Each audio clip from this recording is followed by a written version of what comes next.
Adani health care temples అంటే ఆదాని కూడా Adani group health care రంగంలోకి వస్తున్నారు అనేది ఈ వీడియో సారాంశం. ఎవరైతే ఆదాని గ్రూపు అధిపతి గౌతమ్ ఆదాని ఉన్నాడో ఆయన ఆరోగ్య సంరక్షణ రంగంలోకి విస్తరిస్తున్నారు, అంటే డైవర్సిఫై. తొలుత ముంబై, అహ్మదాబాదులో 1000 పడకల ఆసుపత్రులను ఇప్పుడు నిర్మించనున్నారు.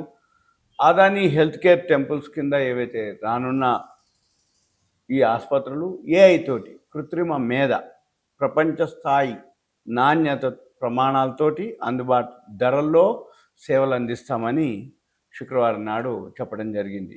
ఇప్పుడు మనం అంటే 11వ తారీఖు నాడు ఆయన జరిగినటువంటి ఒక కార్యక్రమంలో చెప్పడం జరిగింది. ఆరోగ్య సంరక్షణ, విద్య, నైపుణ్యాభివృద్ధికి తన కుటుంబము 60,000 కోట్ల రూపాయలు వెచ్చించ ఉందని 3 ఏళ్ల క్రితం తన 60వ జన్మదినోత్సవం సందర్భంగా ఆదాన్ని ప్రకటించిండు. ఆ టైంలో అది కామన్, అంటే ఆ టైంలో ప్రకటించిండు అనేది విదితం అన్నమాట. అయితే ఇందులో ఏవైతే ఈ 1000 పడకల ఆసుపత్రులు ఉందో ఇందులో భాగంగానే అత్యాధునిక సదుపాయాలతోటి ఆసుపత్రులు నెలకొల్పుతున్నట్లు ప్రకటించడం జరిగింది, వివరించారు.